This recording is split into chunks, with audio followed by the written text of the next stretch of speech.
पिछले लेक्चर में हम लोग पैलियोलिथिक समाप्त कर चुके थे, ठीक है। अब इस लेक्चर में मेजोलिथिक और नियोलिथिक समाप्त करेंगे और ट्राई करेंगे कि चाल्कोलिथिक भी समाप्त हो जाए और कुछ छोटा मोटा पॉइंट बचा हुआ होगा रस्टोनिस समाप्त कर दे। तो ठीक है, देखते हैं।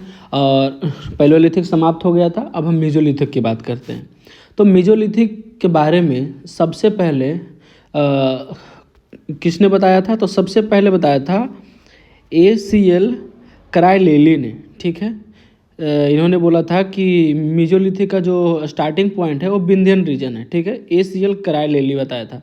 और डोमेस्टिकेशन, जैसा कि पैलियोलिथिक के जो लोग थे, पैलियोलिथिक के जो लोग थे उनको उन्होंने डोमेस्टिकेशन नहीं किया था, फार्मिंग नहीं किया था, वो न्यूट्रल थे। लेकिन डोमेस्टिकेशन का पहला शुरुआत मेजोलिथिक से हो जाता है, ठीक है। ये बहुत इंपॉर्टेंट पॉइंट है कि डोमेस्टिकेशन का शुरुआत कहाँ से हो रहा है? मेजोलिथिक से हो रहा है। हम आगे साइड भी बताएंगे कि कौन से साइड से शुरू हुआ था, कहाँ से आर्कियोलॉजिस्ट ने बताया था कि कहाँ से शुरू हुआ था। लेकिन सबसे पहली बात, एक बात क्लियर कर लेना है कि पैलियोलिथिक साइड में डोमेस्टिकेशन नहीं था, मेजोलिथिक साइड में डोमेस्टिकेशन शुरू हो गया है। Domestication of animals, domestication of animals मतलब पशुपालन, ठीक है। तो domestication of animals began in mesolithic period. जैसे जैसे हम हाईलाइट करते रहे, देखते रहिएगा। Earliest piece of evidence, earliest, मैं थोड़ा पतला कर लेता हूँ। अर्लीस्ट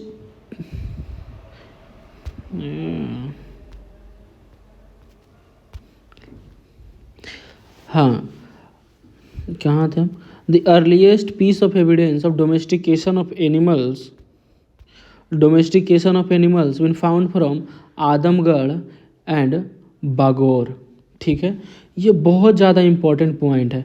क्या है कि earliest piece of evidence of domestication of animals been found from Adamgarh and Bagore. Adamgarh कहाँ है? आदमगढ़ MP में है। बागोर कहाँ है? बागोर है राजस्थान में। पहले दो बात क्लियर कीजिए, आदमगढ़ है मध्य प्रदेश में और बागोर कहाँ है? बागोर है राजस्थान में। मेजोलिथिक पीरियड में सबसे पहली बात, मेजोलिथिक पीरियड में सबसे पहला क्या मिला था? तो मेजोलिथिक पीरियड में शुरुआत हुआ था डोमेस्टिकेशन ऑफ एनिमल्स, जो कि पैलियोलिथिक में नहीं था। तो डोमेस्टिकेशन ऑफ एनिमल्स जो मेजोलिथिक पीरियड में शुरू हुआ है, डोमेस्टिकेशन ऑफ एनिमल्स जो मेजोलिथिक पीरियड में शुरू हुआ है, उसका साइट क्या है? तो उसका साइट है आदमगढ़। उसका साइट क्या है? आदमगढ़।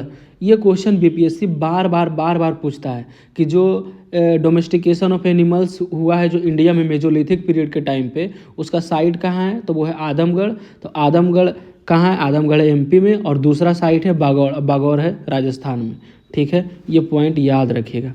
आगे है A large number of implements made of bones and horns have been found from the Mesolithic site।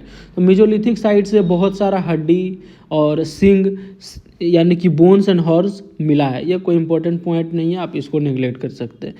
अगला पॉइंट है, ये सब हम मेजोलिथिक में पढ़ रहे हैं, ठीक है। अभी तक मेजोलिथिक में सिर्फ हम एक बात की है, क्या किए हैं कि मेजोलिथिक में डोमेस्टिकेशन ऑफ एनिमल शुरू हो गया है। और कहाँ से शुरू हुआ है? आदमगढ़ एंड बागौर से शुरू हुआ है। डोमेस्टिकेशन ऑफ एनिमल्स कहाँ से शुरू हुआ है? आदमगढ़ एंड बागौर से। और बागौर है राजस्थान में और आदमगढ़ है MP में। क्या हुआ यहाँ से? डोमेस्टिकेशन ऑफ एनिमल्स हुआ है मेजोलिथिक पीरियड में। एक ही पॉइंट अभी पढ़े, अब आगे देखते हैं। महादहा, महादहा एक साइट का नाम है, जो कि महादहा कहाँ है? प्रतापगढ़ डिस्ट्रिक्ट ऑफ उत्तर प्रदेश। प्रतापगढ़ उत्तर प्रदेश में एक ज़िला है प्रतापगढ़, वहाँ एक साइट है, वहाँ एक लोकेशन है महादहा, ठीक है। वहीं से हमको बोन्स और हॉर्न्स मिला है। ये बहुत ज़्यादा इंपॉर्टेंट नहीं है, UP PCS में पूछता है बार बार। आगे बढ़ते हैं। द बुक टाइटल पुरातत्व विमर्श written by doctor Jai Narayan Pandey describes various pointed objects and ornaments made of bones which have been reported from Sarai Nahar Rai, Damdama and Mahadaha. Doctor Jai Narayan Pandey एक हिस्टोरियन है जिन्होंने एक किताब लिखा। कौन? डॉक्टर जय नारायण पांडे एक इतिहासकार हैं, उन्होंने एक किताब लिखा पुरातत्व विमर्श। किताब का नाम क्या है? पुरातत्व विमर्श। और हिस्टोरियन का नाम क्या है, जो जिन्होंने इस किताब को लिखा उनका नाम है डॉक्टर जय नारायण पांडे। वो अपने इस किताब में पुरातत्व विमर्श की किताब में वो बताते हैं कि ये जो ऑब्जेक्ट्स है, ऑर्नामेंट्स, जो कि हड्डी के बने हुए हैं, ऑर्नामेंट्स यानी कि ज्वेलरी समझ लें आप, ornaments of made of bones which have been reported from Sarai Nahar, Damdama and महादहा, ये सारा लोकेशन है और सारा का सारा यूपी में है। यूपी स्पेशल में पढ़ना होता है, यूपी पीसीएस में बार बार पूछता है, बीपीएससी में तो पूछा नहीं है, लेकिन हम फिर भी पढ़ लेते हैं कि डॉक्टर जय नारायण पांडे ने एक किताब लिखा पुरातत्व विमर्श, और उन्होंने बताया है कि जो बोन्स के ऑर्नामेंट्स मिले हैं, कि यानी जो बोन से बने ज्वेलरी मिले हैं, वो कहाँ कहाँ से मिले हैं, सरायनहर राय से मिले हैं, दमदमा से मिले हैं और महादहा से मिला है। बीपीएससी के लिए इम्पोर्टेंट नहीं है, यूपी पीसीएस के लिए बहुत ज़्यादा इंपॉर्टेंट है। हम जब पीवाईक्यू लगाएंगे इसके चैप्टर, ये थ्योरी खत्म होने के बाद, तब तो हम आपको बता देंगे। अगला है कि Damdama is a mesolithic site in Pratapgarh district of Uttar प्रदेश।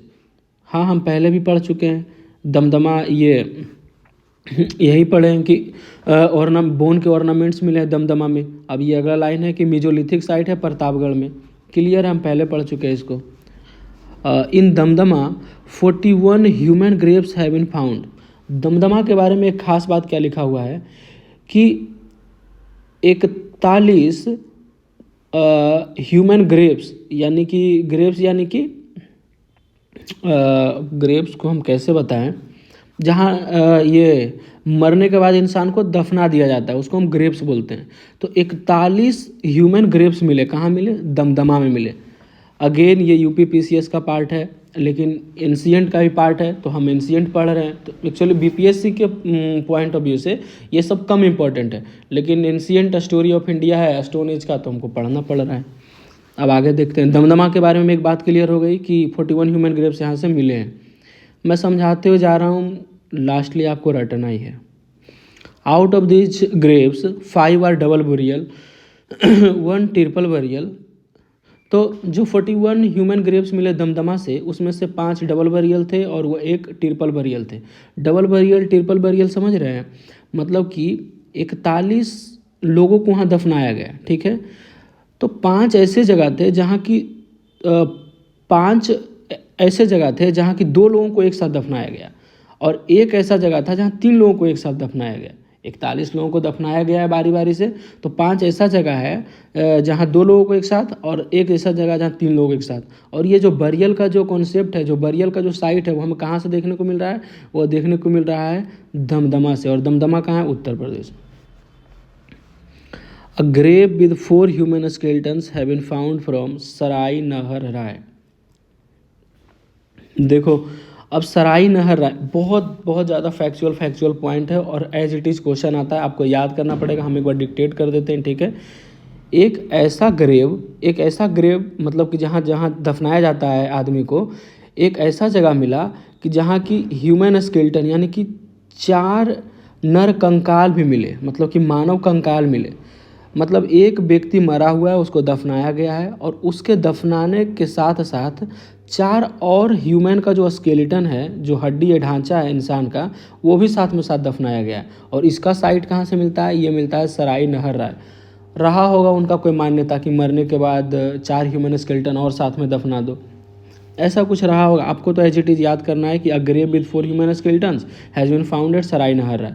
सारा का सारा फैक्चुअल पॉइंट है, हम इसमें कोई मदद नहीं कर सकते। 3-4 बार हम बोल दे रहे हैं, 3-4 बार आप बोल दीजिए, 2 बार वीडियो देख लीजिए, 4 बार पीवाईक्यू कर लीजिए, रटा जाएगा। आगे आते हैं मेगालिथ। मेगालिथ को हम कैसे समझाएं, ये मीजोलिथिक से अलग है, ठीक है। जब भी मेगालिथ का बात आए, ठीक है, कभी भी पीवाईक्यू अगर कभी भी पूछा है मेगालिथ के बारे में, अगर वो बोले मेगालिथ, आप बोलिएगा बरियल, ठीक है। यहीं से बात खत्म हो जाती है। बोले मेगालिथ, आप बोलिएगा बरियल। बरियल यानी कि जहाँ इंसान को दफनाया जाता है। मेगालिथ यानी कि मेगालिथ क्या है, जहाँ इंसान को दफनाया जाता है, वही मेगालिथ है। अब इसका डेफिनेशन देख लेते हैं। Megalith usually refer to burials. ये भी यही बोल रहा है कि यूजुअली किसको रेफर किया जाता है, बरियल्स को, जो कि बने होते हैं बहुत बड़े stones in graveyard away from the habitation area. तो मेगालिथ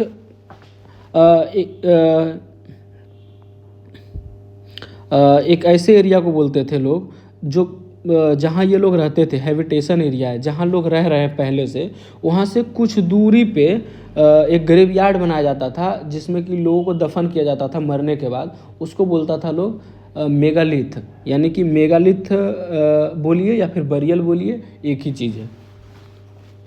हम क्वेश्चन भी करेंगे इस पे, वो मेगालिथ बोलेगा, हम बरियल बोलेंगे, क्वेश्चन हो जाएगा। A large fraction of these assumed to be associated with burial or post burial ritual including memorials for those who remains may or may not be available। ठीक, हम जैसे बोले थे कि ये रिचुअल्स करते थे, पोस्ट बरियल रिचुअल्स होता था इनका। जैसे एक जगह सराय नहर राय में हमको ये क्या रिचुअल्स मिला था कि एक व्यक्ति है जिसको दफन कर दिया गया और उसके साथ 4 ह्यूमन स्केलेटन को और दफन किया गया। यानी कि ये पोस्ट बरियल रिचुअल्स है, यानी कि मरने के बाद का रिचुअल्स कर रहा है लोग। रिचुअल यानी कि श्रद्धा है, उसके मन में कोई विश्वास है, बेसिकली अंधभक्ति कर दे यहाँ पे इसको, वही है। ठीक है, तो ये मेगालिथ के बारे में हो गया। अब आगे देखते हैं, some of these are chamber tomb, dolmens, stone alignment, stone circle, pit circle. ये जो dolmens, stone alignment, stone circle, pit circle, यानी कभी गड्ढा, बरियल्स कैसे बना रहा है, जो जहाँ दफन करेगा इंसान को कैसे बना रहा है, कभी तो बहुत लंबा खोद दे रहा है, कभी चौड़ाई में खोद दे रहा है ना, तो कभी कभी गोल गोल एकदम खोद दे रहा है। तो ऐसे कर करके वो बरियल्स बना रहा है। ठीक है, उसका नाम है डोलमेंस, stone alignment, stone circle, pit circle. पूछेगा नहीं, बस समझाने के लिए। अकॉर्डिंग टू पुरातत्व विमर्श, पुरातत्व विमर्श का जिक्र एक बार फिर से आया है। याद कीजिए, अभी हम मेजोलिथिक में ही पुरातत्व विमर्श बताए थे। जे एन पांडे का लिखा हुआ बुक है, जे एन पांडे के हिस्टोरियन है, वो लिखे थे क्या पुरातत्व विमर्श में पहले अभी क्या लिख रहे हैं ये बताते हैं कि ये पुरातत्व विमर्श एक किताब है, हिस्टोरियन है जे एन पांडे जिन्होंने उस किताब को लिखा है। उस किताब में ये लिखा हुआ है कि 17 human skeletons in found from rock shelters one of Lekhahia in the Vindhyan region. तो कहते हैं कि 17 ह्यूमन स्केलेटन्स कहाँ से फाउंड हुआ, लेकहिया से फाउंड हुआ, जो कि विंध्यन रीजन में है। और इसी किताब में ये कुछ देर पहले लिखा गया था कि 41 ह्यूमन ग्रेव्स भी फाउंड हुआ है।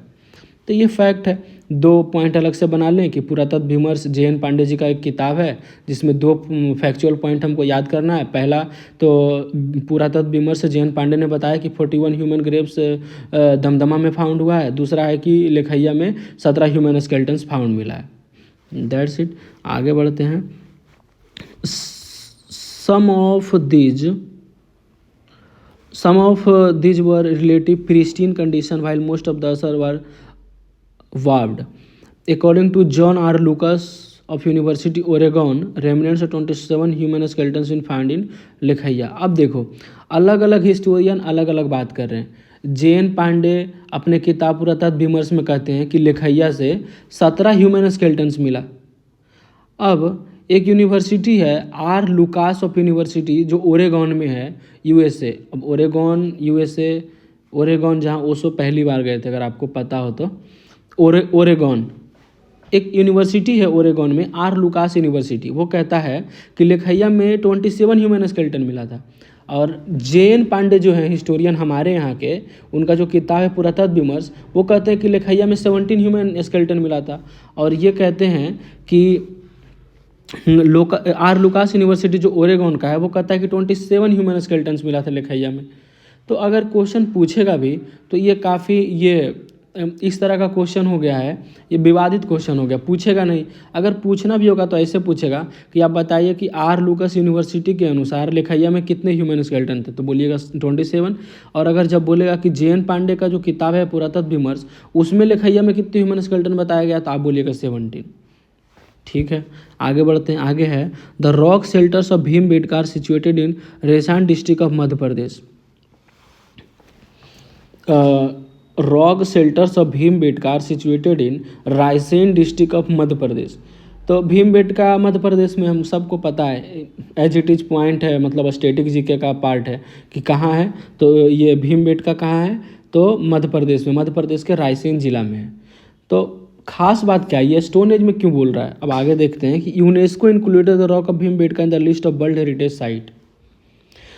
यूनेस्को भीमबेटका रॉक शेल्टर को वर्ल्ड हेरिटेज साइट के लिस्ट पे डाले हुए, मतलब कि ये जो वर्ल्ड हेरिटेज साइट है यूनेस्को का, कि हाँ हमारे यहाँ दुनिया में बहुत अच्छी अच्छी चीज़ें हैं, तो उसको एक लिस्ट बनाता है यूनेस्को, तो जिसको वर्ल्ड हेरिटेज साइट में रखता है, तो उसमें हमारा भीमबेटका भी है। तो ये इम्पोर्टेंट इसलिए है कि स्टोन एज के टाइम पे देखिए, पहली बात, अभी हम मीजोलिथिक चल रहे हैं, ठीक है। इन लोग को सही से अंदाज़ा नहीं है बरियल का कि कैसे दफनाए, पोस्ट रिचुअल क्या कर रहा है, कोई कुछ कर रहा है, कोई कुछ कर रहा है, ठीक है। अभी इन लोग को कुछ अंदाज़ा है नहीं, पहली बार ये डोमेस्टिकेशन शुरू किया है, एनिमल डोमेस्टिकेशन है ना, कि जानवर को पालना शुरू किया है मीजोलिथिक वाले लोग। और यही मीजोलिथिक वाले लोग भीमबेटका जैसे गुफा बना दे रहे हैं, जो कि काफ़ी एडवांस है, आज भी एडवांस है। अगर आप मध्य प्रदेश जाइएगा तो देखिएगा, तो ये काफ़ी मतलब कॉन्ट्राडिक्टरी जैसा लगता है कि एक तरफ तो लोग को इतना समझ नहीं है कि मरने के बाद क्या किया जाए, और दूसरी तरफ ये गुफा ऐसे बना रहे हैं जैसे लग रहा है कोई हाईटेक इंजीनियर हो, ठीक है। और ये जो भीमबेटका रायसेन डिस्ट्रिक्ट मध्य प्रदेश में यूनेस्को के वर्ल्ड हेरिटेज साइट पे भी है। आगे बढ़ते हैं। These caves exhibit earliest traces of human life Indians include the pictures of elephant, sambar, deer. और बोलता है कि इस गुफा में जो पिक्चर है, एलिफेंट का भी पिक्चर है, सांबर का भी पिक्चर है, डियर का भी पिक्चर है। वही बात है। अब मीजोलिथिक साइड भी हमारा समाप्त हो गया है। पहला लेक्चर में हम पढ़े थे पैलियोलिथिक, अब इस लेक्चर में मीजोलिथिक पढ़ रहे हैं। अब बच गया है नियोलिथिक, और उसके बाद चाल्कोलिथिक बचेगा जो कि कॉपर एज है, और थोड़ा बहुत एक्स्ट्रा पॉइंट है, फिर स्टोन एज समाप्त हो जाएगा। अभी इसी लेक्चर में हम नियोलिथिक समाप्त कर दे रहे हैं। मीजोलिथिक समाप्त हो गया। मीजोलिथिक के बारे में मोटा मोटी बात है, तुरंत समझ लीजिए। तो ये है कि मीजोलिथिक के बारे में सबसे पहला बात कौन बताए थे, एल कार्लाइली बताए थे। और मीजोलिथिक पीरियड का शुरुआत किससे माना जाता है कि मीजोलिथिक के लोग जो थे वो डोमेस्टिकेशन ऑफ एनिमल शुरू कर दिए थे, यानी कि पशुपालन शुरू कर दिए थे, जो कि पैलियोलिथिक के लोगों में लैगिंग था, वो लोग ऐसा नहीं कर पाते थे। और डोमेस्टिकेशन ऑफ एनिमल्स का साक्ष्य कहाँ से मिला है हमको, तो हमको मिला है आदमगढ़ और बागोल से। आदमगढ़ कहाँ था, हम बताए थे एमपी में, बागोल था राजस्थान में, ठीक है। और फिर वही जय नारायण पांडे का किताब, वो जो 41 ह्यूमन ग्रेव्स था, फिर स्केल्टन बताया कि 17 था, आर लुकास यूनिवर्सिटी का इतना था। फिर बताए थे कि जब भी बात हो मेगालिथ का, आप बोलिएगा बरियल, ठीक है। ये सब पॉइंट याद रखिएगा, जब हम PYQ करवाएंगे तो बहुत मदद मिलेगा। जब हम बोलेंगे मेगालिथ, आप बोलिएगा बरियल, ठीक है। फिर वही सराय नहर राय से ये मिला। दमदमा मीजोलिथिक साइट प्रतापगढ़ में है। और सराय नहर राय में क्या मिला था कि एक व्यक्ति है, उसको दफन कर दिया गया, उसके साथ 4 स्केल्टन को और उसके साथ दफन कर दिया गया। ये कहाँ मिला, सराय नहर राय में मिला, मोटा मोटी। और फिर भीमबेटका रॉक शेल्टर सबको पता है, मोटा मोटी ये आपका क्या बोले, मीजोलिथिक भी समाप्त हो गया। अब हम शुरू करते हैं नियोलिथिक, हिंदी में इसको बोलते हैं नवपाषाण काल, नियोलिथिक। अब नियोलिथिक में क्या होगा, मीजोलिथिक में जो रॉक है, जो पत्थर है, जो स्टोन है, वो काफ़ी शार्प हो रहा है। नियोलिथिक आते आते वो जो पत्थर है बहुत ज़्यादा ही नुकीला हो जाएगा, ठीक है, बहुत ज़्यादा नुकीला हो जाएगा। और नियोलिथिक के बारे में पढ़ेंगे कि अब हम नियोलिथिक का साइट पढ़ेंगे, नियोलिथिक में क्या मिला, कहाँ पे उसका साइट रहा, कौन से हिस्टोरियन ने नियोलिथिक के बारे में क्या बोला, बस यही पढ़ेंगे, नियोलिथिक ख़त्म हो जाएगा। आपको रटना पड़ेगा, ठीक है। Grains were first produced in Neolithic site, देखो क्या कह रहा है, grains were first ever produced in Neolithic site, यानी कि जो अनाज है वो सबसे पहले नियोलिथिक एज में आया। अनाज नियोलिथिक एज में आया, इसका मतलब नियोलिथिक एज में एग्रीकल्चर आ गया। याद कीजिए, पैलियोलिथिक में एग्रीकल्चर नहीं था, डोमेस्टिकेशन भी नहीं था। मीजोलिथिक में डोमेस्टिकेशन आ गया लेकिन एग्रीकल्चर नहीं था। अब नियोलिथिक में एग्रीकल्चर आ गया। फिर से कंफ्यूज नहीं होना है, पैलियोलिथिक में कुछ नहीं था, न्यूट्रल था। मीजोलिथिक में पशुपालन, और नियोलिथिक में खेती, एग्रीकल्चर। तो यही ग्रेन्स और first ever produced in neolithic age. बार बार क्वेश्चन पूछेगा कि एग्रीकल्चर जो है, जो खेती है, उसका शुरुआत कहाँ से हुआ, तो हम बोलेंगे नियोलिथिक एज। साफ लिखा हुआ है, grains were first ever produced in neolithic age. हम क्वेश्चन करेंगे फिर बताएंगे भी। It was the time when people were introduce to agriculture. देखिए आगे लिख ही दिया है कि एक ऐसा समय था जब लोग एग्रीकल्चर से पहली बार इंट्रोड्यूस्ड हुए थे, ठीक है। ये ऐसा समय था, ये कैसा समय था, ये नियोलिथिक का समय था कि लोग पहली बार एग्रीकल्चर से सामना हुए। एग्रीकल्चर मतलब करना शुरू किया इन लोगों ने। मीजोलिथिक वाला क्या किया अपने जीवन में, वो सिर्फ और सिर्फ पशुपालन किया। और नियोलिथिक वाला आते क्या किया, नियोलिथिक वाला आते खेती शुरू कर दिया, ठीक है। Koldihwa and Mehrgarh were 2 neolithic site from clear pieces of evidence और rice and wheat have been found. इसमें 2 जगह दिया गया है कि नियोलिथिक जो साइट है सबसे पहले जैसे, हाँ ठीक है, नियोलिथिक जो एज है वहाँ सबसे पहले एग्रीकल्चर हुआ। अब स्पेसिफिक बताइए कि नियोलिथिक में कौन सा साइट था जहाँ से एग्रीकल्चर हमको समझ आता है। तो मेहरगढ़, कोल्डिहवा को याद नहीं करना है, एग्जाम में बार बार एक ही पूछेगा कि बताइए नियोलिथिक का ऐसा कौन सा साइट था जहाँ से एग्रीकल्चर शुरू हुआ, आपको लगाना है मेहरगढ़। ठीक है, जैसे मीजोलिथिक में क्या हम बोले थे कि यहाँ डोमेस्टिकेशन ऑफ एनिमल शुरू हो गया है। तो स्पेसिफिक बताइए कि मीजोलिथिक में डोमेस्टिकेशन ऑफ एनिमल्स कहाँ से हुआ था। तो कहाँ से हुआ था, बागौर एंड आदमगढ़, आदमगढ़ एमपी और बागौर राजस्थान, वहाँ से हुआ था डोमेस्टिकेशन ऑफ एनिमल्स। फिर हम नियोलिथिक में आए तो नियोलिथिक में बताए कि नियोलिथिक में एग्रीकल्चर शुरू हो गया है। तो बताइए कि स्पेसिफिक बताइए कि नियोलिथिक में कौन सा साइट था जहाँ से एग्रीकल्चर शुरू हुआ। तो वह था मेहरगढ़। हालांकि यहाँ दो नाम दिया गया है, कोल्डिहवा और मेहरगढ़। ठीक है, लेकिन आपको सिर्फ और सिर्फ मेहरगढ़ याद रखना है कि मेहरगढ़ वो जगह था जहाँ से एग्रीकल्चर शुरू हो गया था। बहुत इंपॉर्टेंट पॉइंट है, बार बार पूछेगा। मेहरगढ़ वो जगह था जहाँ से एग्रीकल्चर शुरू हो गया था। आगे है, these there are mainly 8 types of food grains consumed by modern human society, namely barley, wheat, maize, millet, sorghum, mustard, oat, rice। अब बहुत ज़्यादा स्पेसिफिक कर दिया इसको कि एग्रीकल्चर में भी ये लोग क्या क्या करते थे। तो ये लोग किसका किसका खेती करते थे, बार्ले का, वीट का, मेज का, मिलेट का, सोरगम का, मस्टर्ड का, ओट का, राइस का। लेकिन जब भी एक बार यूपीएससी का क्वेश्चन था, तो हम करेंगे भी, यूपीएससी का था क्या यूपीपीएससी का था, उसमें था कि नियोलिथिक एज के जो लोग थे वो सबसे पहले किसका खेती करना शुरू किए थे। तो उसमें बार्ले भी ऑप्शन था और व्हीट भी ऑप्शन था। तो करेक्ट ऑप्शन चला जाएगा बार्ले। तो सबसे पहले ध्यान में लाइएगा कि बार्ले का खेती नियोलिथिक वाले ने सबसे पहले किया था। ठीक है, और कहाँ किया था, मेहरगढ़ में। These crops are present in the form of bead in different areas which were later grown as a human being at different place at different time। हाँ, वो बोल रहा है कि बीड है तो फिर दूसरे जगह से हुआ, फिर ह्यूमन इस जगह को इस जगह पे ले गया और खेती बढ़ता चला गया। कुछ है नहीं इसमें। According to the latest research, the earliest evidence agriculture Indian subcontinent from Lahuradewa site in Sant Kabir Nagar. Excavation बार बार होता रहा है। ठीक है, अगर पूछे कि नियोलिथिक साइट बताइए जहाँ से एग्रीकल्चर शुरू हुआ है तो हमको बेधड़क मेहरगढ़ मारना है। लेकिन अगर क्वेश्चन में ये कह दे कि एकदम लेटेस्ट बताइए जो कि अभी एक्सकेवेट किया गया हो, जो कि अभी अभी मतलब हिस्टोरियन ने बताया हो कि नियोलिथिक एज जो था एग्रीकल्चर सबसे पहले कहाँ आया, तो आया लहुरा देवा में। लहुरा देवा कहाँ है, कबीर नगर डिस्ट्रिक्ट, उत्तर प्रदेश। लेटेस्ट पूछेगा कि लेटेस्ट एग्रीकल्चर का कहाँ से हुआ है, तब बोलना है लहुरा देवा। लेकिन अगर जनरल पूछे कि एग्रीकल्चर मिला कहाँ से, तो मेहरगढ़। ठीक है, तो ये भी हो गया। तो अब द एविडेंस ऑफ ह्यूमन, अब अगला पढ़ते हैं, देखते हैं क्या है इसमें। Discord changes. अब देखिए मात्र इतना है और इतना, मतलब ओवरऑल आपका चैप्टर समाप्त होने पे है।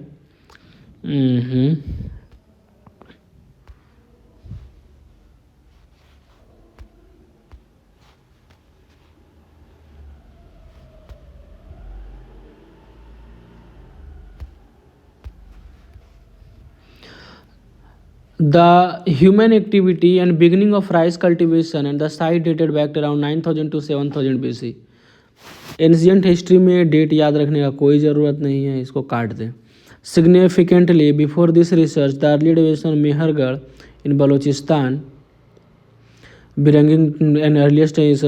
हाँ देखो, यही सेम बात बोल रहा है कि अभी जो लेटेस्ट रिसर्च हुआ है उसमें क्या बोला कि लहुरा देवा जो है वहाँ से एग्रीकल्चर मिला है। लेकिन सिग्निफिकेंटली बिफोर दिस रिसर्च यानी इस रिसर्च से पहले हम यही मानकर चलेंगे कि मेहरगढ़ में ही एग्रीकल्चर की शुरुआत हुई थी। ठीक है, और मेहरगढ़ कहाँ है, मेहरगढ़ है बलूचिस्तान, पाकिस्तान में।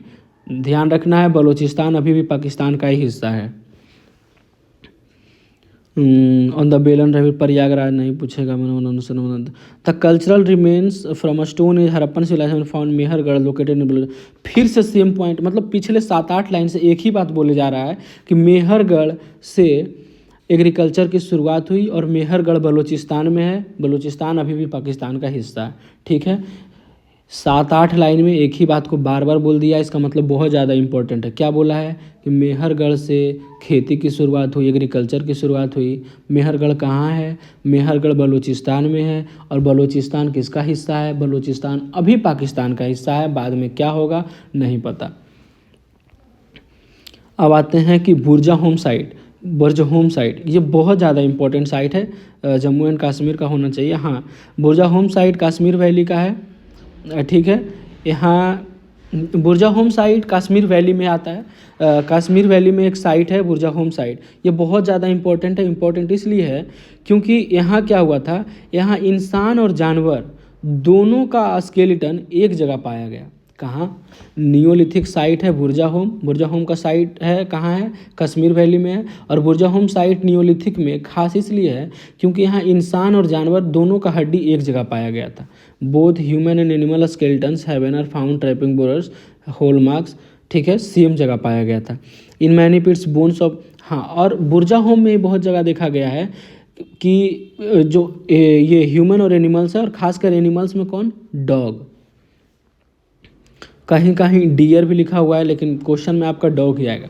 सिंपल सा क्वेश्चन आएगा कि वैसे साइट का नाम बताइए जहाँ एनिमल्स और ह्यूमन स्केलेटन दोनों को एक जगह पाया गया है, तो वो कौन सा होगा? बुर्जा होम होगा। और कभी कभी पूछेगा कि ह्यूमन का स्केलेटन और डॉग का स्केलेटन कहाँ मिलता है एक साथ, तो बुर्जा होम साइट। फिर कभी पूछ देगा कि बुर्जा होम साइट कहाँ है, तो वो है कश्मीर वैली। तो बुर्जा होम साइट किसका पार्ट है? पैलियोलिथिक का है, मेसोलिथिक का है कि नियोलिथिक का है? तो नियोलिथिक का है। कैसे हम बताएंगे कि नियोलिथिक का है? अगर बोलेगा कि ये डॉग मतलब एनिमल और ह्यूमन का दोनों का एक जगह पाया जा रहा है, तो ये पैलियोलिथिक में आएगा कि मेसोलिथिक कि नियोलिथिक? कॉन्सेप्ट क्लियर रखिए। पैलियोलिथिक में तो हो ही नहीं सकता, क्यों? क्योंकि पैलियोलिथिक के लोग तो डोमेस्टिकेशन कर ही नहीं रहे। या तो मेसोलिथिक होगा या नियोलिथिक होगा। तो ऐसे करके आप क्लियर कर सकते हैं, मतलब अगर नहीं याद होगा तो ऐसा याद होना चाहिए एक एक चीज़। Skeletons of human were found in the burial pit, sitting position with the bones of animals. The first excavation of Burjahom was carried out by Helmut Utara Thora Peterson 19। तो ये इसका आर्कियोलॉजिस्ट का नाम दिया गया है कि बुर्जाहोम का पहला साइट का कब किया था। इंपॉर्टेंट नहीं है, अगर कुछ रहेगा तो मैं क्वेश्चन में करवा दूंगा, आप वहाँ याद कर लेना, ऐसा कुछ नहीं है। आगे बढ़ते हैं। The people of Jorwe culture. अब आ गया है जॉर्बी कल्चर का बात। Lived in a rectangular houses with wattle and daub walls, thatched roof. They believed life after death and therefore buried and dead inside the houses under the floor. Jorwe culture के जो लोग थे, अब पूछोगे कि जॉर्बी कल्चर क्या है? नियोलिथिक का ही पार्ट है मोटा मोटी, ठीक है। इसका एक अलग से इस पे बहुत सारा मतलब ये स्टोन एज पे एक बुक है और इसमें जॉर्बी कल्चर का 2-3 चैप्टर ही है अलग से। लेकिन क्या है कि इसको नियोलिथिक में ही हम पढ़ते हैं। तो जॉर्बी कल्चर के लोग जो थे, इसके बाद समझिए जॉर्बी कल्चर के लोग के बारे में 2-3 बात जान लीजिए। ये तो पहले किस तरह के घर में रहते थे? रेक्टेंगुलर घर में रहते थे। और जॉर्बी कल्चर के ये जॉर्बी कल्चर जो था, अगर इनके यहाँ कोई मर जाता था तो क्या करते थे कि अपने घर के अंदर ही उसको दफना दिया जाता था। मतलब अपने घर के अंदर ही गड्ढा खोद कर मरे हुए व्यक्ति को दफना दिया जाता था। कहाँ ये हो रहा है? ये जॉर्बी कल्चर में हो रहा है कि अगर जॉर्बी कल्चर में कोई मर गया हो तो गड्ढा खोद कर वहाँ दफना दिया जाता है। और ऐसा इसलिए करते हैं क्योंकि इनका मानना है कि मृत्यु के बाद भी जीवन है। इनको लगता है कि कभी ना कभी कोई ना कोई कुछ बाहर आ जाएगा, मतलब कोई ऐसा समय आएगा कि जब ये वापस से जीवित हो जाएगा। इसको ये लगता है जॉर्बी कल्चर वाले को, इसीलिए अपने घर के अंदर ही दफना दे रहे हैं। लाइफ आफ्टर डेथ कॉन्सेप्ट है इनका। Children were buried in two urns that were joined mouth to mouth and sit horizontally in the pit while were and head towards the north। ये बहुत ज़्यादा डिटेल में दिया गया कि बच्चे जब मर जाते थे तो उनको कैसे दफन किया जाता था, कि उनका सर नॉर्थ में रखता था, पैर साउथ में रखता था। कभी पूछा नहीं है ना पूछेगा, है ना, ये फालतू सवाल है। बहुत बड़ा सिलेबस है और सर नॉर्थ में था कि साउथ में था इतना स्पेसिफिक होकर नहीं पूछेगा। हम रिकमेंड भी नहीं करते कि आप याद कीजिए, ठीक है। कभी पूछा भी नहीं गया, याद करके कोई फ़ायदा भी नहीं है। ओवरऑल एंशिएंट से 6 क्वेश्चन आना है, तो जो हाईलाइटेड है उसको अच्छे से रट लें ताकि 4 क्वेश्चन एकदम टिप पे हो जाए। आगे है this sites were found in Daimabad, Inamgaon, Chandoli, Nevasa. तो जॉर्बी कल्चर कहाँ कहाँ मिलता है? तो जॉर्बी कल्चर मिलता है दैमाबाद महाराष्ट्र में है, इनामगांव, चंदौली, नेवासा, चिरकी नेवासा ये भी महाराष्ट्र में। तो अंदाज़ा लगा लीजिएगा कि जॉर्बी कल्चर का क्वेश्चन पूछेगा तो जॉर्बी कल्चर महाराष्ट्र में। Ash mounds have been found from neolithic site Sanganakallu located in Bellary Karnataka. Ash mounds यानी कि मतलब कि बहुत सारे लोगों को जलाया गया होगा या फिर कुछ जलाया होगा और उसका जो राख बना हुआ होगा, जो ढेर है, राख का जो ढेर है वो कहाँ से मिला, नियोलिथिक साइट कहाँ से मिला, ये मिला संगना कल्लू। और संगना कल्लू कहाँ है, कर्नाटका में। इसको याद रखिएगा। एस माउंट्स यानी राख का ढेर कहाँ से मिला, संगना कल्लू से मिला। और संगना कल्लू का नियोलिथिक साइट है। अगर बोले संगना कल्लू कौन सा साइट है, नियोलिथिक है, मीजोलिथिक है या पैलियोलिथिक है, आपको याद रहना चाहिए कि संगना कल्लू नियोलिथिक साइट है और संगना कल्लू से एस माउंट्स मिला था, यानी राख का ढेर मिला था। और संगना कल्लू कर्नाटका का हिस्सा है। ये क्वेश्चन आता है, आपको याद होना चाहिए। They have also been found in पिकली हिल एंड उतनूर। तो एस माउंट्स पिकली हिल में भी है, उतनूर में भी है, लेकिन आपको एक ही साइड याद करना है। देखिए एस माउंट्स का 3 साइड दिया गया है, संगना कल्लू, पिकली हिल एंड उतनूर, लेकिन आपको केवल इतना याद रखना है कि एस माउंट संगना कल्लू में और संगना कल्लू कर्नाटका का हिस्सा है। दैट्स इट, नियोलिथिक साइट है। These ash mounds are burnt releases of seasonal camps on neolithic herdsmen community. तो ये कहता है कि ढेर कैसे लगा, तो जो भेड़ चराने वाले लोग थे वो क्या करते थे कि जो सीजनल कैंप्स होते थे वो मतलब कि 3 महीना यहाँ रहते थे, 3 महीना वहाँ रहते थे, तो जो कुछ भी जला के खाया या कुछ किया, लकड़ी उकड़ी कुछ जलाया, तो वो जो टीला बन जाता था वो एस माउंट यानी कि राख का ढेर लग जाता था। और फिर वो लोग सीजनली लोग थे वहाँ से चले जाते थे, यानी कि भेड़ चराने वाले लोग थे वो लोग एस माउंट्स बना देते थे, बहुत सारा कुछ जला के वहाँ से चले जाते थे। तो ये बता रहा कि एस माउंट्स बना कैसे। Fire was first used in Neolithic period. एक और इम्पॉर्टेंट पॉइंट, नियोलिथिक पीरियड में 2 महत्वपूर्ण घटनाएं हो गई। पहला क्या हुआ कि एग्रीकल्चर करने लगा लोग, और दूसरा है आग का खोज कर लिया है। समझ गए, नियोलिथिक में 2 महत्वपूर्ण घटना घटी। पहला एग्रीकल्चर करने लगा है लोग और दूसरा आग का खोज कर लिया है। अब यहाँ से नियोलिथिक साइट हमारा समाप्त होता है। ठीक है, यहाँ से हमारा नियोलिथिक साइट समाप्त होता है। अब आता है चालकोलिथिक पीरियड। चालकोलिथिक को हम कॉपर एज भी कहते हैं, यानी कि अब कॉपर का टाइम आ गया है। पत्थर का ज़माना जा चुका है, कॉपर का ज़माना धीरे धीरे आ रहा है। लेकिन पढ़ना इसको स्टोन एज में ही है। Copper was the first metal used. Question बार बार पूछेगा कि बताओ कौन सा मेटल है जो सबसे पहली बार यूज हुआ। आपको बोलना कॉपर। बताओ कौन सा मेटल सबसे पहली बार यूज हुआ, copper. Copper age is also known as chalcolithic age. Chalcolithic, copper same sound करता है, सिमिलर साउंड कर रहा है। बोलेगा तो ये भी पूछेगा कॉपर एज को क्या बोलते हैं, तो बोलते हैं चालकोलिथिक एज। चालकोलिथिक एज इसीलिए बोल ही रहे हैं क्योंकि इस चालकोलिथिक एज में रहने वाले लोग कॉपर यूज कर रहे हैं। तो ये वास्तविक सा बात है कि जब यूज ही कॉपर करें पहली बार तो पहला मेटल भी कॉपर ही होगा। The age in which instruments of copper use addition stone is called chalcolithic age. Same बात फिर बोला है कि इस एज में लोग जो ये इंस्ट्रूमेंट यूज कर रहे हैं इसीलिए इनको चालकोलिथिक एज बोले। Settlement of Chalcolithic period in India were found in south east region, western Madhya Pradesh, western Maharashtra. अब ये बेसिकली साइट बता रहा है कि चालकोलिथिक एज के लोग किधर किधर रहते थे। तो बोलता था कि ये चालकोलिथिक साउथ ईस्ट राजस्थान में रहते थे, वेस्टर्न मध्य प्रदेश में रहते थे, वेस्टर्न महाराष्ट्र में रहते थे, साउथ ईस्ट एशिया में रहते थे। याद करने कोई ज़रूरत नहीं है कि चालकोलिथिक एज के लोग कहाँ रहते थे, बस हमको इतना पता है कि सबसे पहला मेटल यूज हुआ कॉपर, और चालकोलिथिक एज के लोग कॉपर एज बोलते हैं। ठीक है, कॉपर एज वाले लोग को ही चालकोलिथिक एज बोलते हैं। कहाँ रहते थे कोई मतलब नहीं। अब है Navdatoli has revealed excellent both round and rectangular residential structure near Khargone district MP.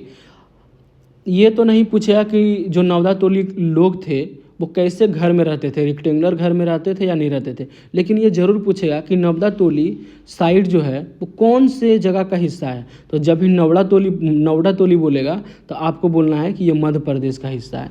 नवदा तोली मध्य प्रदेश का हिस्सा, बस इतना याद रखिएगा नवदा तोली में कि ये मध्य प्रदेश का हिस्सा है। अगर ये नहीं भी याद हो कि उनका घर राउंड होता था, रेक्टेंगुलर होता था, कोई बात नहीं, लेकिन नवदा तोली मध्य प्रदेश का हिस्सा है या मध्य प्रदेश का साइट है।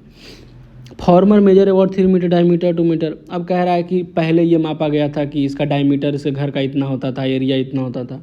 बहुत ज़्यादा स्पेसिफिक है, याद करने की कोई ज़रूरत नहीं है। आगे है the roofs were probably made of hay, tree branches and leaves were supported massive wooden post 22 centimetre diameter regular. अब इसका छत का डिस्क्रिप्शन दे रहा है कि छत ऐसा था, उसका वुडन ऐसा था, इतना सेंटीमीटर था। कभी पूछेगा नहीं, ठीक है, मतलब क्यों पूछेगा कि कितना मोटा दीवार था, छत कितना मोटा था, और उसका जो वुड था यानी कि जो लकड़ी यूज कर रहा था दीवार में, चलिए गेट में, वो कितना है, उसका थिकनेस क्या था, ये सब कभी नहीं पूछेगा, तो फालतू पॉइंट है ये। Open spaces between the post were provided mud plastered bamboo screen. अब कह रहा है कि जो छत के बीच में जो दीवार रहता था, जो ओपन स्पेस था, वो मड प्लास्टर रहता था, यानी कि बम्बू स्क्रीन से रहता था। कि छत का ढलाई कैसे करता था, बाँस डाल देता था, और बाँस में जो मिट्टी का जो लेप होता था वो डाल देता था, उससे वो क्या करता था कि अपना छत बनाता था। कोई मतलब नहीं है कि तुम लोग कैसे छत बनाते थे, कितना मोटा दीवार था, तुम्हारा क्या गेट था, कभी पूछने नहीं वाला है, ठीक है। पर ये हिस्ट्री का पार्ट है तो लिखा हुआ है तो हम बता दिए। लेकिन हमको बस इतना पता होना है कि नवडातोली एमपी का एरिया है। House floors were made of sealed clay and river gravel. फिर बोल रहा है कि जो अभी तो बताया कि छत कैसे बनाए, अब बता रहा है कि फ्लोर कैसे बनाए। अब बता रहा है कि फ्लोर मट्टी से बना है, ये मिट्टी से बना है। फिर उसमें बोल रहा है कि कोटेड विद लाइम, यानी कि उसमें चूना डाला गया है। अब बेसिकली क्या है, ये सब नहीं पूछे कि उसका छत कैसे बना है, उसका फ्लोर कैसे बना है, उसका दरवाज़ा कैसे, बहुत ज़्यादा ही मतलब ये हो रहा है, डिटेल में जा रहा है, स्पेसिफिक हो रहा है चालकोलिथिक एज के बारे में लोग। अब सिंपल सी बात है, चालकोलिथिक है, कॉपर का यूज कर रहा है तो चूना का भी यूज ही करेगा। The huts were provided we want to murder chulha is well. अब ये तो हद हो गया, मतलब चूल्हा कैसे यूज, अब ये सब बता रहा है। मतलब यहाँ से लेके यहाँ तक बहुत फालतू पॉइंट था। बस हमको इतना याद करना है कि ये नवदातोली मध्य प्रदेश का हिस्सा है, और सबसे पहला मेटल कॉपर यूज हुआ है, और कॉपर एज को ही चालकोलिथिक एज बोलते हैं। इसमें इतना ही पढ़ना था, बस 2 बात। चालकोलिथिक में हमको सिर्फ 2 बात पढ़ना था। क्या क्या पढ़ना था कि कॉपर जो है वो पहला मेटल यूज हुआ, और कॉपर एज को चालकोलिथिक एज बोलते हैं, नवदातोली मध्य प्रदेश का हिस्सा, बस। अब ये एक और इम्पोर्टेंट बात आता है कि ochre colour pottery known archaeologies the name implies has been descript feature was ochre colour other character ochre colour known to OCP the name implies the main feature was its ochre colour.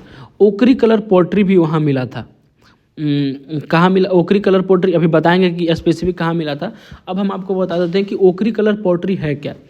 तो जो अभी हम लोग ये क्या बोलते हैं, वो मिट्टी वाला जो आता है घड़ा, तो देखते कैसा रेड जैसा रहता है, वो थोड़ा सा रेड रहता है, थोड़ा सा ब्राउनिश रहता है, उसी को हम ओकरी कलर पॉटरी बोलते हैं, ठीक है।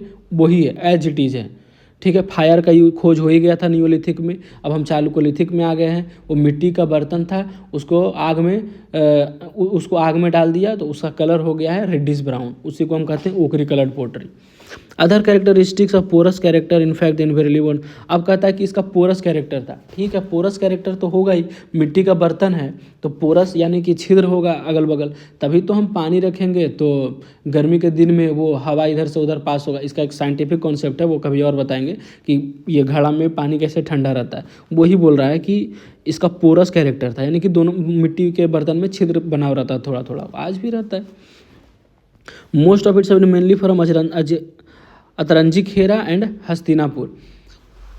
अब इससे हमको पूछेगा क्या, अगर पूछेगा कि ओकरी कलर्ड पोट्री कहाँ मिला था तो आपको बोलना है हस्तिनापुर में, अतरंजी खेरा में नहीं बोलना। अतरंजी खेरा में कुछ और है, वो क्वेश्चन आएगा तब मैं क्लियर कर दूँगा।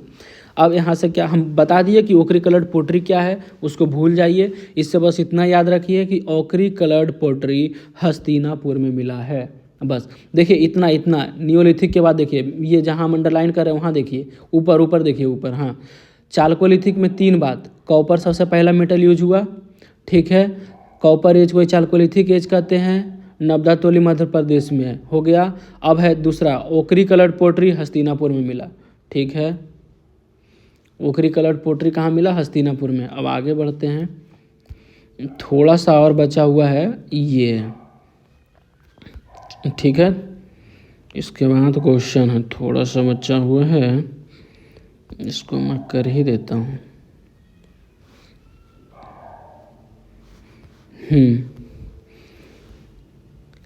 हमारा सारा खत्म हो गया, पैलियोलिथिक भी खत्म हो गया, मेजोलिथिक खत्म हो गया, मेगालिथ खत्म हो गया, नियोलिथिक खत्म हो गया, फिर चालकोलिथिक खत्म हो गया। अब कुछ बचा कुचा पॉइंट है, अब उसको कंप्लीट कर लेते हैं। और बस इतना ही है, ठीक है। देखते हैं archaeological survey of India under the ministry of culture. ये याद रखिएगा, करंट अफेयर का ही पूछेगा कि आर्कियोलॉजिकल सर्वे ऑफ जो इंडिया है वो किस मिनिस्ट्री के अंदर आता है, तो आता है एमओसी यानी कि मिनिस्ट्री ऑफ कल्चर के। ये करंट अफेयर में पूछेगा। तो ये क्या बता रहा है, जब premier organization for the archaeological research and protection cultural heritage nation. Archaeological survey of India का डिटेल दे दिया, कोई मतलब नहीं। In 1870 archaeological survey was established and separate department. Alexander king was appointed first general director. पूछ सकता है कि आर्कियोलॉजिकल सर्वे इंडिया जब गठन हुआ है तो उसका पहला डिपार्टमेंट जो सेपरेट डिपार्टमेंट हुआ था उसका सब पहला हेड कौन था, उसका पहला डायरेक्टर जनरल कौन था, तो वो था Alexander Cunningham. Alexander Cunningham. Archaeological survey of India जब गठन हुआ था तो उसका पहला जनरल डायरेक्टर कौन था, अलेक्जेंडर कनिंघम। देखो इसमें समझने जैसा कुछ नहीं है, इसमें टोटली याद करना है कि आर्कियोलॉजिकल सर्वे ऑफ इंडिया का गठन हुआ तो उसका पहला जनरल डायरेक्टर कौन था, Alexander Cunningham. In 1901 during the tenure of Lord Curzon it decentralized archaeological survey of India and George Marshall in office in director general. Modern history में detail में आएगा कि लॉर्ड कर्जन क्या किया था। एक्चुअली इस टाइम पे बहुत ज़्यादा ये हो रहा था, इनोवेशन हो रहा था कि कभी ये कर दें कभी वो कर दें, तो उसी टाइम लॉर्ड कर्जन के टाइम पे भी ये हुआ था कि सारा कुछ सेंट्रलाइज कर दिया गया था।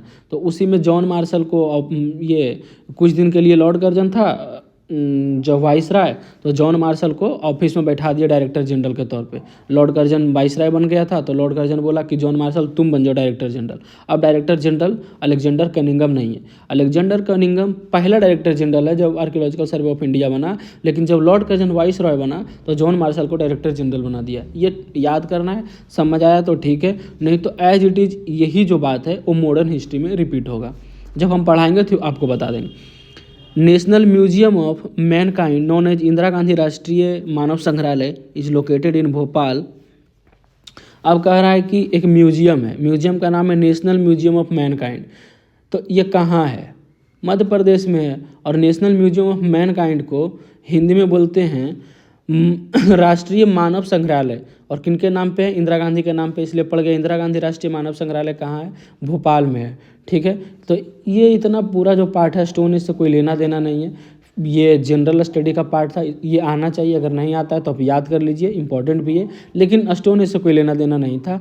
और अगेन ये भी किससे, ये मिनिस्ट्री में आता है, मिनिस्ट्री ऑफ कल्चर में आता है। तो यहाँ से एक बात है कि archaeological survey ministry of culture में आता है और ये जो म्यूजियम वाला पार्ट है वो मिनिस्ट्री ऑफ कल्चर में आता है।